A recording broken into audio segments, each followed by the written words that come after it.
Hey everybody, welcome back to the weekly vlog. This week we're going to be talking about the schedule as always, that I have a Curious Cat account for anonymous questions, talking about Patreon exit survey stuff, as well as how Haven and Hearth is getting a new world. First for the schedule, Monday, Wednesday, and Friday at 3 p.m. we have Saw the video game.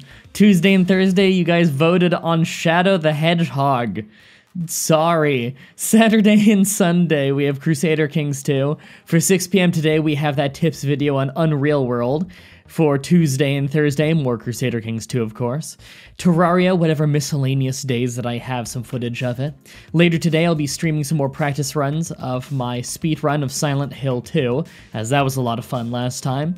And on Sunday at 4 p.m. as always, Crusader Kings 2 stream. So you guys might notice that I have a survey in the description of all of my Monday vlogs. It's just a big survey to learn more about you guys and get feedback on the show. Well, something I've noticed now that I've had that survey for about a year, people often retake it to basically anonymously ask questions, as far as I can tell, because you don't need to put a username in it. Some people have retaken it just because they seem to have forgotten it's the same survey, and they put the same username in over and over. But also, it seems to be a lot of people are just using it as a place to anonymously send me messages or ask questions and stuff. And the biggest confusing thing to me is when someone asks me a question on it, but they don't put in a username, because then I have no way to reply to you. There's no system within the survey website for me to reply to an account that doesn't give me a name. So I thought I'd let you know that I have a Curious Cat account now. A long time ago I had an Ask FM account.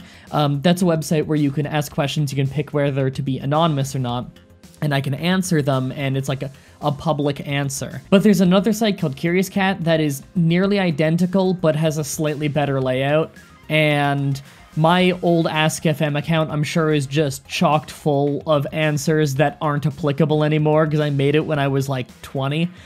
So I just deleted that account and made a Curious Cat account. It'll be at the top of the description. If any of you want to ask me anonymous questions about anything you want, just ask there. I still need to mess around with the Curious Cat account a little bit and just figure out how to do all the settings and everything, because it is actually hard to find the settings menu, apparently. I think it was one of the sites like Instagram that's built with mobile in mind more than anything else, but it seems to work fine on browser. Also, by the way, I'm probably going to remake that survey sometime soon, because the results are really, really fascinating, and it's really nice being able to hear everybody's feedback on all of that stuff, but a lot of the questions don't really apply anymore. Like, I made it back when I was with Smashcast, and so there's the thing is like, do you follow me on Smashcast? And that's not applicable anymore. And then there's like another one, it's like, do you use TAD? And it's like, TAD died like a year ago. I haven't got a TAD payout in forever, and no one's been able to contact anybody from TAD, so I don't want that on there anymore. But you can't change a poll that's already up, or a survey that's already up, so I'm probably going to be remaking that sometime soon with more up-to-date questions, but more or less the same.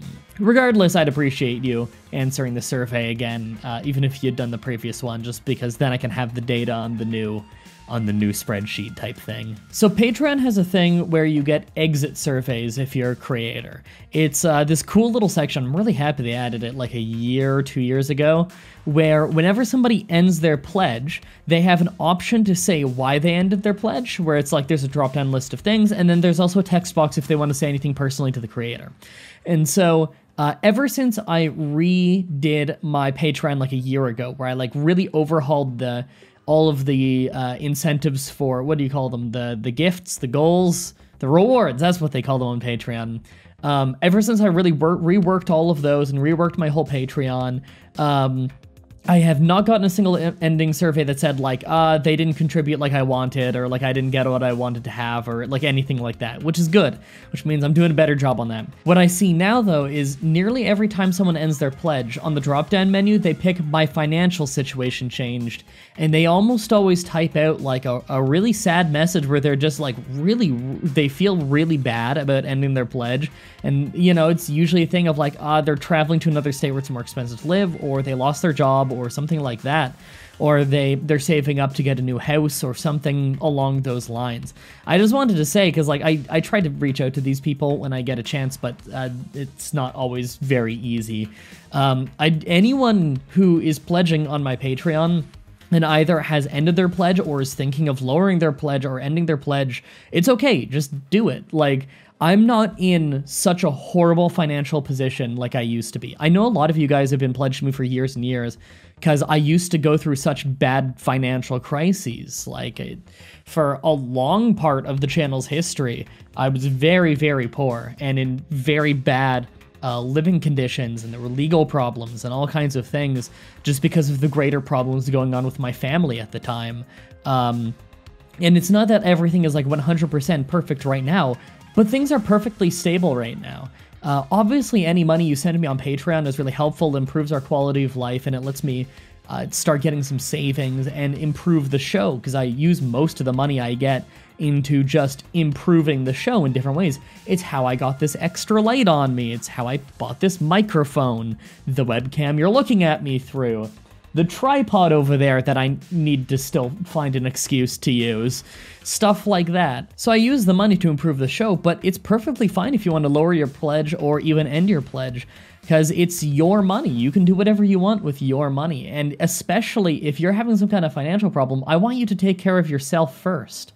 So don't worry about that at all. Like, I see these really, really sad messages and everything, and it's awful that you're going through that, and I'm sorry that you're going through that, but don't feel bad about needing to pull the pledge. You're doing what you need to do.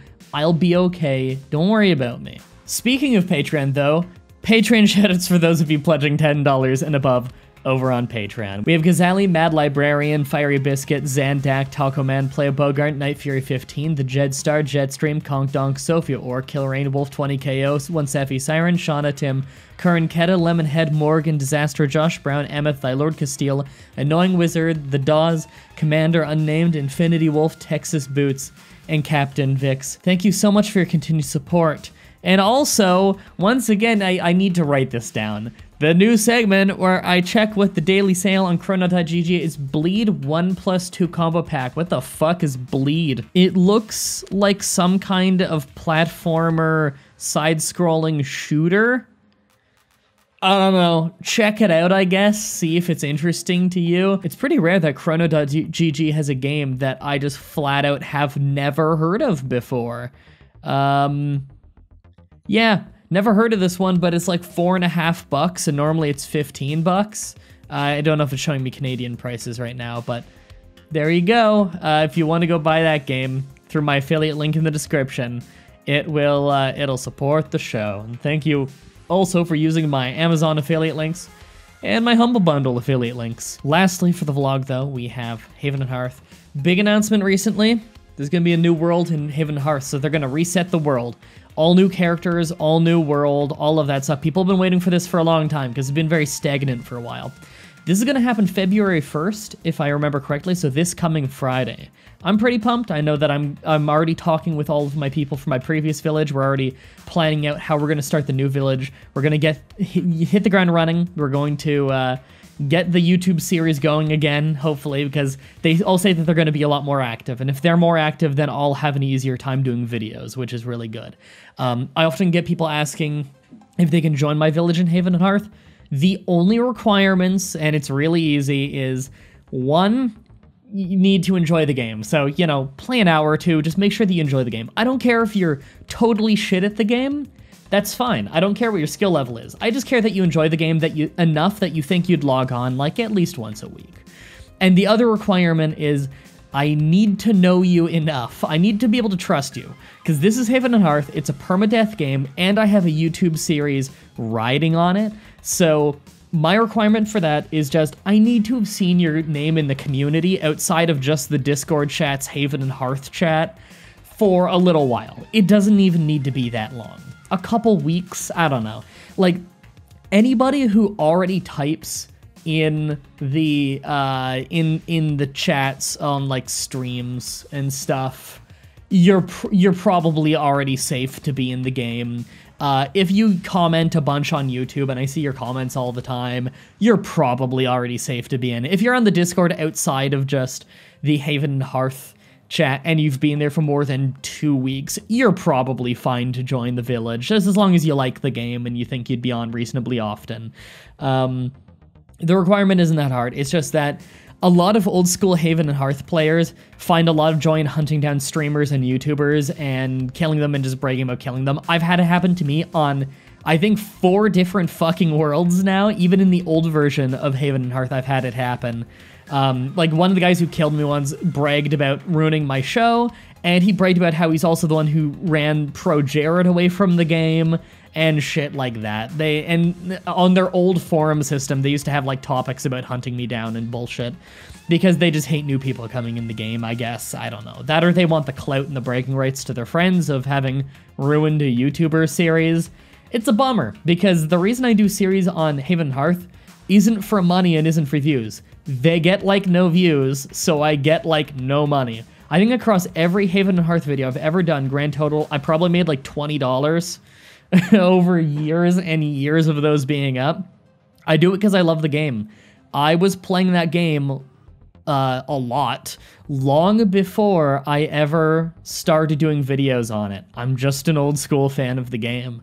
So it's a bummer. That's how it is. But, you know, that's why I need to make sure that I only let people in that have been around for a little while. Because the thing is, people who are hunting down your village and want to get into your village just to leave the door open for raiders, and I have had people try to do that, they pretty much have no attention span. They will leave, they'll give up trying to get in the village almost immediately. They also talk like crazy people, which is really funny to me, that, like, the kind of people who try to infiltrate villages to, like, ruin a YouTuber series are usually really cruel to people online, like, in general, and how they talk, and so they try to, like, get their way in, but they're such unrelenting assholes in how they talk to absolutely everybody that I immediately know they're not from the community. It's hard to explain, but I'm not going to attribute it to some kind of, like, I'm not gonna fucking armchair psychology this and say there's some kind of deep-seated issue. All I'm gonna say is I've observed that every person who is like that and then gave up kind of talked like a crazy person. So they're usually not that hard to weed out. They're usually really fucking mean to everybody. So anyway, I need to get working on some other stuff. I need to get prepared for my Silent Hill 2 stream later today. I need to take care of my weekly grooming stuff. I look like shit right now. Usually I like to take care of that before the vlog. But I'm kind of waiting for Fatima to come home because she wants to do some kind of oil treatment thing on my hair because my scalp's been really dry. I'm sure you're all really interested in that, which is why I haven't had a shower yet, and thus my hair looks gross, and I have it tied back and out of the way. And I could go for a nice beard trim. I think I'm going to do a hardcore trim of the beard. So tune into the Silent Hill 2 stream later today, and my beard might be way shorter. I don't know. Thank you everybody so much for watching, and until next time, have a nice day.